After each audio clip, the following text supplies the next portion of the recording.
It was the kind of moment that could change the course of a man's life in an instant. A moment where power could be stolen or held firm with nothing more than the weight of one's presence. Harlem's streets were quiet for a moment, but that silence quickly gave way to the unmistakable hum of tension as Bumpy Johnson entered the room. Lucky Luciano's men had underestimated him, as many did, believing that Harlem was just a city of quick deals, quick money, and quicker lives. But Bumpy wasn't like the others. When they walked into that room, guns drawn, looking to make a statement, they didn't know that they had just walked into Bumpy's world. The temperature in the room shifted, the air thick with a palpable tension. It was no longer about the men in suits and ties from the Luciano crew. They were just another force seeking to control what was never meant to be theirs. Bumpy Johnson, the living legend of Harlem, stood there, unflinching, his eyes locked on theirs.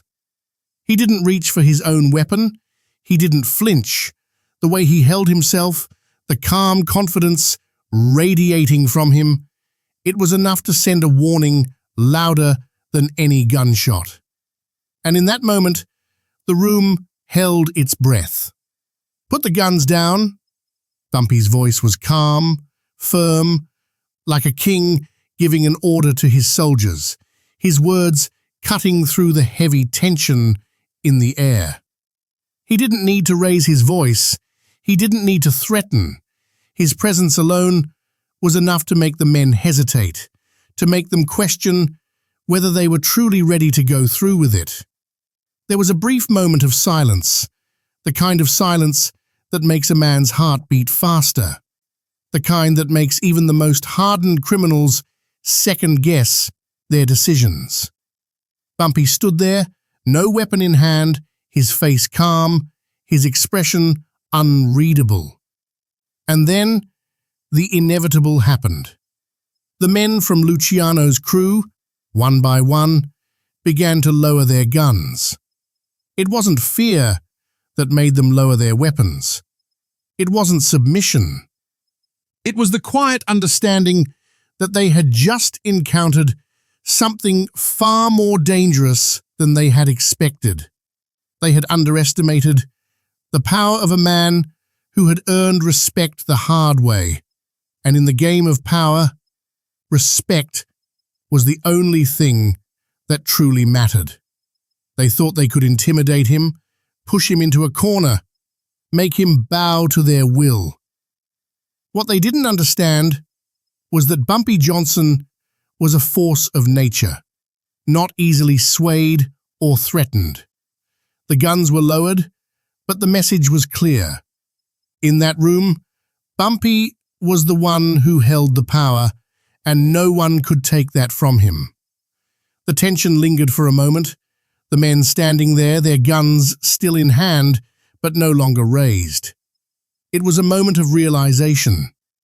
They had come to take control of Harlem.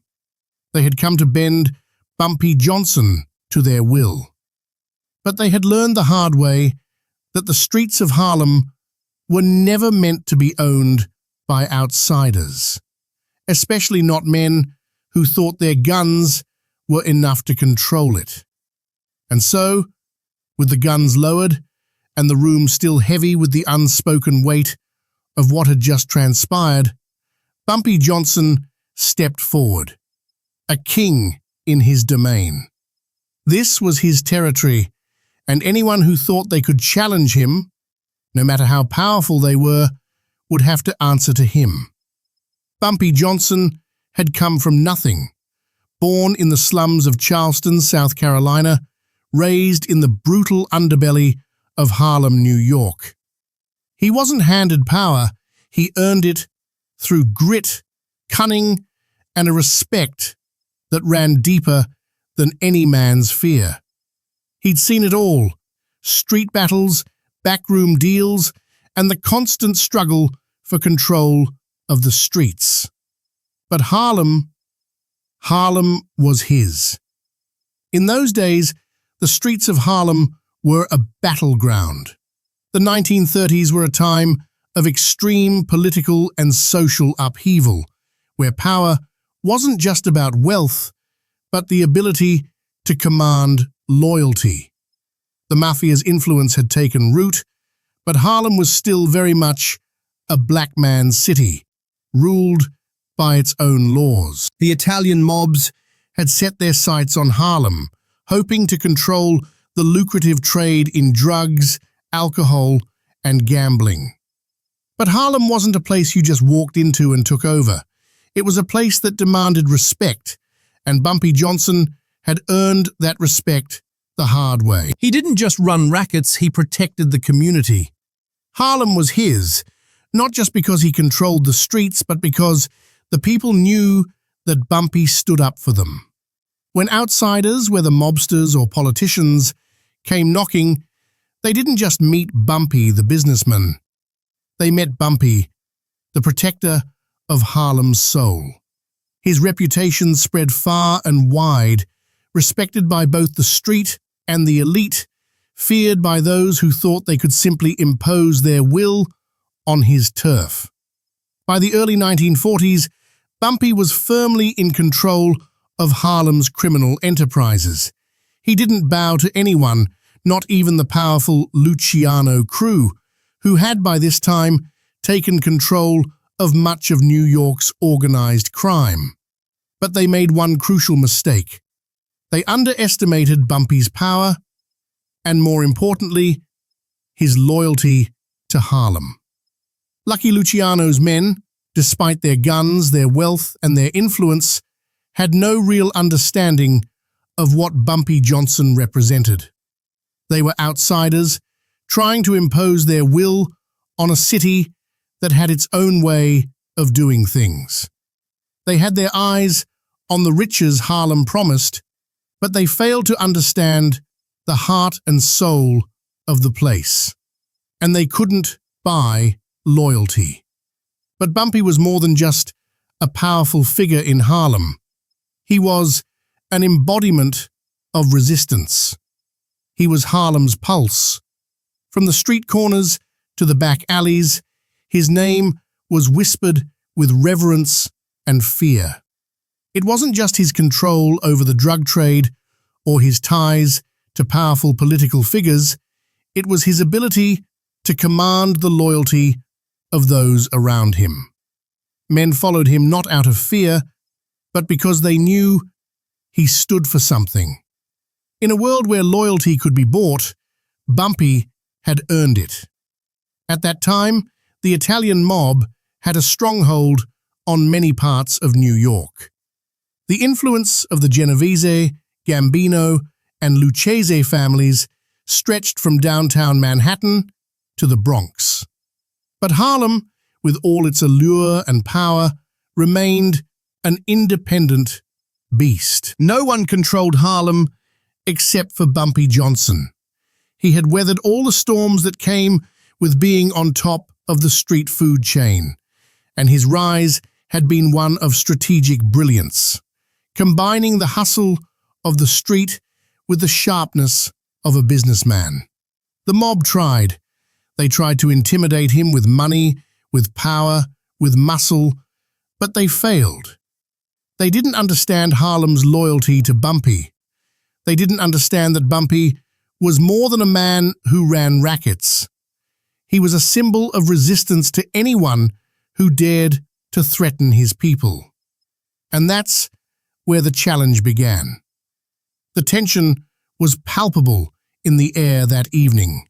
The streets of Harlem had always been alive with energy, an electricity that hummed through the sidewalks and into the hearts of its people. But tonight, something was different. The usually bustling blocks were subdued, as if even the city itself had sensed that something monumental was about to unfold. Bumpy Johnson was no stranger to danger. For years, he'd navigated the underworld with a careful eye on his enemies, constantly watching always ready. But this situation was different. The Luciano crew wasn't just another group of criminals trying to muscle in. These men were part of the Italian mafia's most powerful faction, the core of what had come to be known as the Commission. Luciano himself was a giant in organized crime, and his men carried the weight of that power with them. They didn't just bring threats, they brought violence, cold and unflinching. They believed that fear was a tool, and it was a tool they wielded like a weapon. The meeting had been arranged through intermediaries, a negotiation that was meant to settle tensions. At least, that was the idea.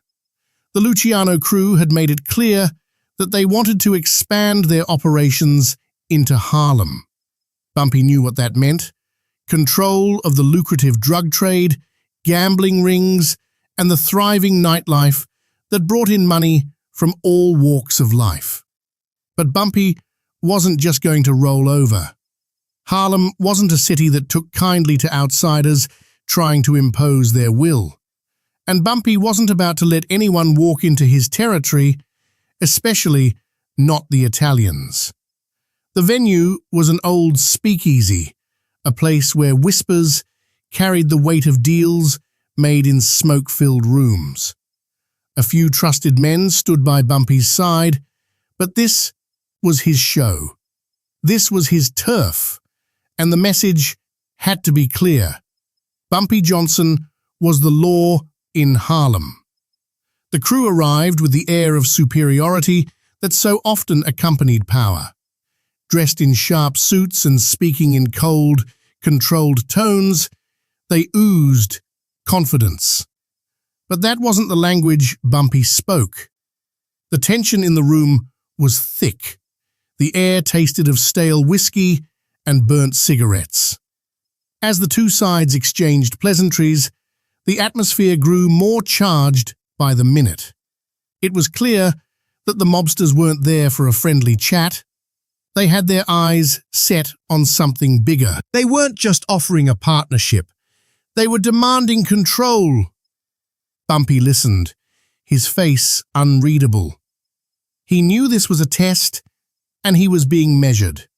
His every word scrutinized for signs of weakness.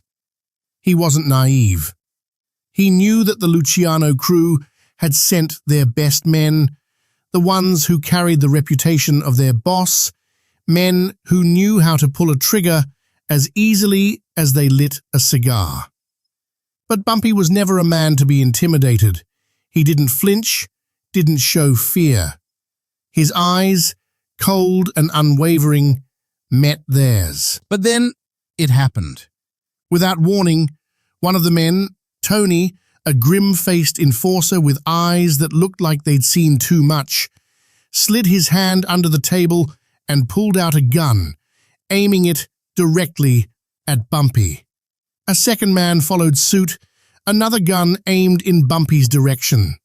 The rest of the crew reached for their weapons, the tension in the room escalating as the barrel of the guns seemed to inch closer to Bumpy's chest. The men had decided they would force him into submission.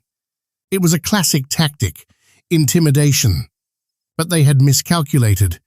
They thought Bumpy Johnson would cower at the sight of their weapons, would bend to their will like so many others had before him.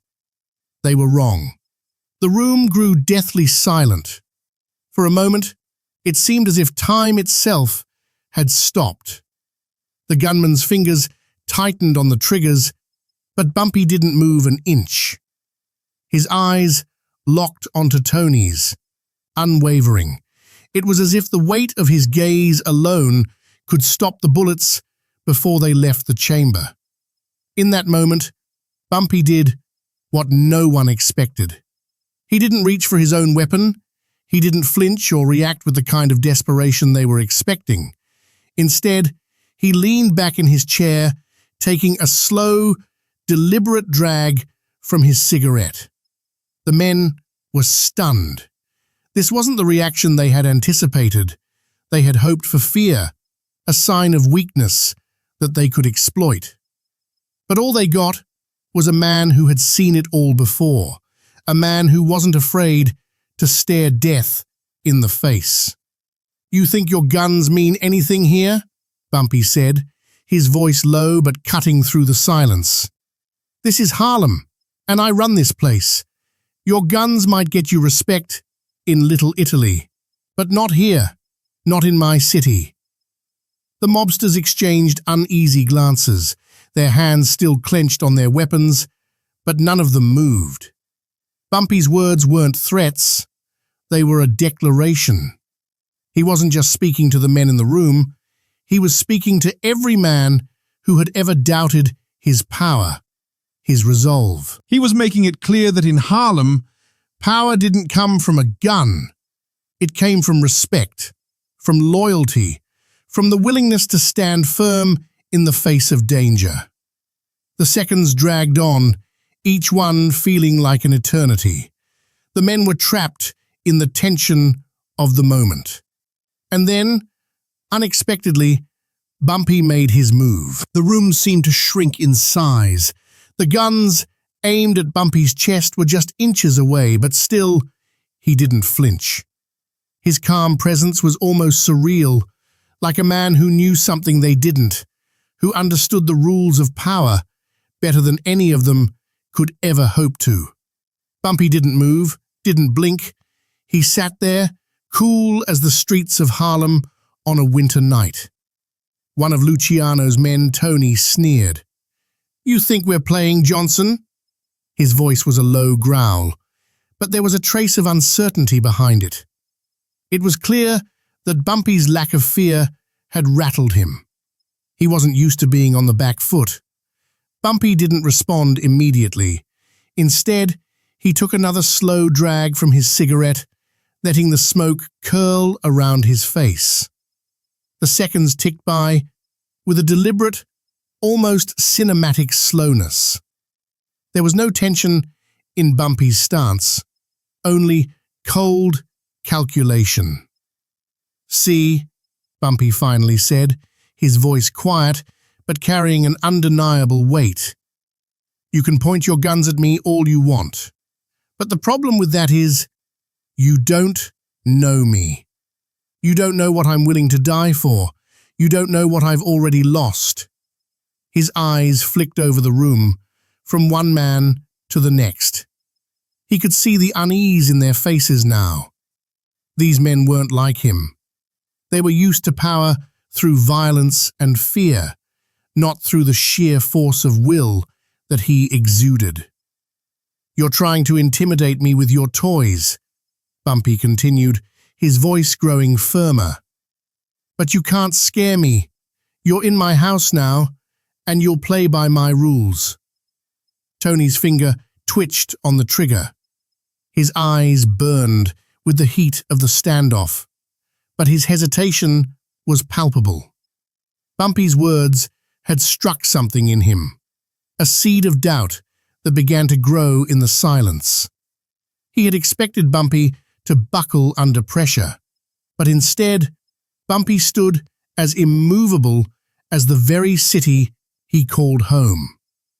One of the other men, a tall, broad-shouldered enforcer with a scar running down his cheek, shifted uneasily. "We don't back down," he muttered, but the lack of conviction in his voice was clear. Bumpy's gaze never wavered. "And I don't care about your threats. I've walked through hell and come out the other side. You think a couple of guns are going to change that? You'll be long gone before I even start sweating." The atmosphere in the room grew thick, like the air before a storm. The silence was no longer just quiet, it was heavy, filled with unspoken tension. The men were still pointing their weapons at him, but now there was something else in their eyes. Uncertainty, doubt. Bumpy stood up slowly. The action was deliberate, controlled, as if he was simply moving from one place to another. No rush, no panic, just the assured movements of a man who knew the outcome before it even started. His eyes remained locked on Tony's, and without breaking eye contact, he reached into his coat pocket. The men tensed, expecting the worst. But Bumpy didn't pull out a gun. Instead, he took out his cigarette case, flipped it open, and offered it to Tony, as if they were simply sharing a smoke in a peaceful setting. "Go ahead," Bumpy said, his voice now almost conversational. "Smoke one with me. You'll feel better." Tony stared at him, momentarily taken aback by the audacity. The other men stood frozen, caught in the magnetic pull of Bumpy's presence. For a brief, impossible moment, it felt as though time itself had slowed, and the weight of Bumpy's words hung in the air like a challenge. But then, without warning, Tony's hand dropped from the gun. His fingers were no longer on the trigger. And one by one, the other men followed his lead. The tension cracked, the guns lowering, but not with the movement of men ready to fight. No, this was the movement of men who had been disarmed, not by violence, but by something far more powerful. Bumpy Johnson's unshakable conviction. Tony glared at him, his face a mask of frustration. But there was no action, no words, just the sound of the cigarette case snapping shut, and the quiet realization that Bumpy Johnson had just won, without a single shot fired. Bumpy stepped forward, closing the distance between him and the men. He wasn't done yet, not by a long shot. "You thought you could walk in here, point your guns at me, and take what's mine?" he said, his voice like steel. "You don't get to do that. Not in my town." The men stood frozen, their guns now at their sides, the power dynamic shattered. Bumpy took another drag from his cigarette, as if the whole ordeal had been little more than a nuisance. "Lucky Luciano may be the boss where you're from," Bumpy continued, his voice laced with respect, but also a finality that sent a chill through the room. "But this is Harlem, and here, I'm the one who makes the rules." There was a pause, a long, pregnant silence, and then one of the men spoke, his voice shaking slightly. We don't want trouble, Johnson. We just came here to talk." Bumpy's eyes narrowed, but his stance remained relaxed, almost calm. "You've talked enough. You'll take my message back to Luciano. Harlem is off limits. You tell him that. And if you don't..." He let the threat hang in the air, but there was no need to say more. The message was clear, and the men had heard it loud and clear. Without waiting for a response, Bumpy turned his back on them, a powerful symbol of his indifference to their threats. The men watched him, unable to move, as Bumpy walked toward the door, his every step a testament to the power he wielded in Harlem. The tension had dissolved, but it left behind something far more enduring: the undeniable realization that Bumpy Johnson was not a man to be underestimated. The door slammed shut behind Bumpy as he left the room, the sound reverberating through the empty hallways like a final word spoken in a courtroom. The men of Lucky Luciano's crew stood in silence, their guns now lowered, the weight of the moment settling in. They had come to intimidate, to remind Bumpy of the power they held, but now they were left reeling. Not one shot had been fired, and yet it felt as if they had just been handed a brutal lesson on who truly held sway in Harlem. Tony, still clutching the cigarette case in his hand, let out a low breath, staring at it as though he had just come face to face with something far larger than himself. The tall enforcer with the scar on his cheek, usually unshakable, glanced nervously at his fellow men. He was the first to break the silence. "Shit, that was not what I expected." "No kidding," Tony muttered, still shaken. His grip on the case tightened as though he were trying to steady himself. The men had underestimated Bumpy. They'd thought they could use fear, as they had so many times before, to control the situation. But they had misread the man in front of them. One of the younger soldiers, barely out of his 20s, spoke up, his voice thick with uncertainty. "He just walked away, didn't even blink. Are we sure we should just let him go? What if he makes a move? We can't let him think he can walk all over us." The older enforcer with the scar shook his head. "You don't get it, kid. Bumpy doesn't need to make a move. He's already made his. That's the whole point. He doesn't play by the same rules we do." Tony glanced down at his gun, still holstered at his side. "So what now?" The silence in the room deepened, thick with the weight of their failure. "What now?" the scarred enforcer echoed softly. "Now, we go back to Luciano with our tails between our legs, and we tell him that Harlem, Bumpy's Harlem, is off limits. That's what happens next." The realization hit them all at once. In the span of a few moments, Bumpy Johnson had taken control of the situation without lifting a finger to fight. He had made them back down, not with brute force, but with sheer presence. The message was clear. This was his turf. They were merely guests. And like guests, they were expected to respect the rules. Luciano's men had been left with little recourse but to retreat. As they walked out of the building, the air outside felt different. It was colder, the weight of the encounter hanging heavily on their shoulders. There was no pride in their steps now, only the bitter taste of defeat. The world they thought they could control with violence, intimidation, and power had just proven to be something else entirely. Meanwhile, in the streets of Harlem, Bumpy was already moving forward. His every step was a reflection of the confidence that only a man like him could have. He had just stared down the guns of one of the most powerful mobs in the country, and instead of cowering, he had walked away victorious.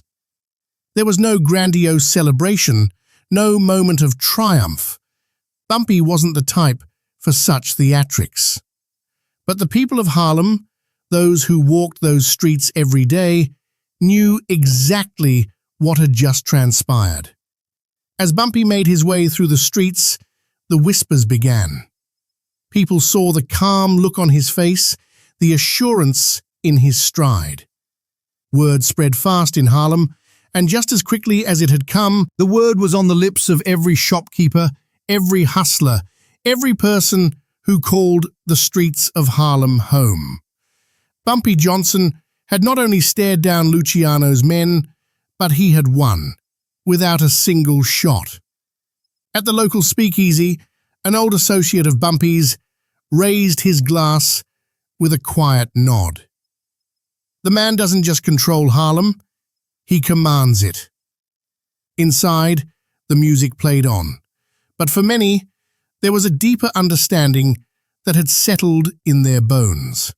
Harlem had a protector, and his name was Bumpy Johnson. It didn't take long for the impact of that encounter to be felt throughout the community. Bumpy Johnson's reputation had always been built on respect, power, and an unwavering sense of justice. But after that day, his status had been solidified, not just as a boss in Harlem, but as a force to be reckoned with in the eyes of those who dared challenge him. The legacy of that confrontation reverberated far beyond the walls of Harlem. News of Bumpy's cool-headed defiance in the face of intimidation reached the ears of the people who mattered. Mobsters from rival territories, law enforcement who had long avoided confronting the growing power of organized crime, and even politicians who had once dismissed Harlem as a place they could ignore. But now, with the story of Bumpy's unshakable calm spreading, they knew they couldn't afford to ignore him any longer. For Harlem's residents, Bumpy was no longer just a name. They had witnessed firsthand the strength of his character and the depth of his loyalty to their community. In a world where power was often defined by who could hold a gun the longest, Bumpy had shown that true power lay in something deeper. In the streets, he was a symbol of defiance, not just against mobsters, but against anyone who tried to take control of the lives of people who had long been forgotten by those in power.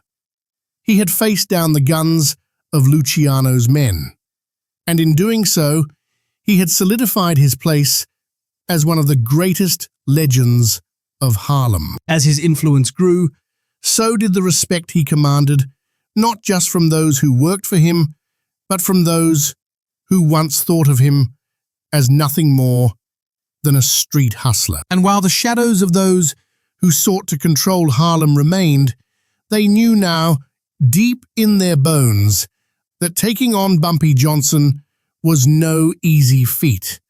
For his strength didn't just come from his connections or his ability to fight.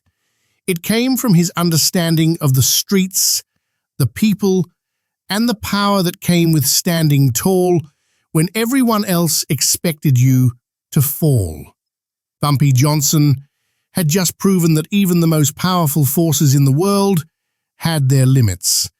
And in that moment, Harlem had been reminded this was his world, and no one would ever take it from him. Sometimes it takes a legend to remind the world what respect truly means. Bumpy Johnson's stand against Lucky Luciano's men wasn't just a confrontation, it was a statement. A reminder that power wasn't just about violence or threats, it was about knowing who you were and never backing down, no matter the cost.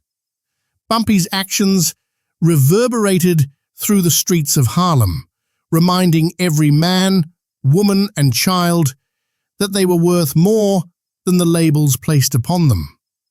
And while the mob may have thought they could take whatever they wanted, Bumpy Johnson stood as a symbol that Harlem would never be theirs for the taking. In a world where the streets often spoke louder than the law, Bumpy Johnson's legacy was one of resilience, respect, and the quiet power of standing your ground. As Bumpy Johnson walked through the streets of Harlem, there was no parade, no crowd chanting his name.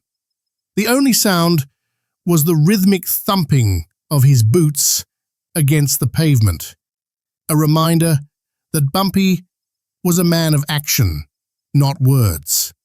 He didn't need the applause of the world. For him, the streets spoke for themselves. Harlem, his kingdom, had been tested, and the test had been passed.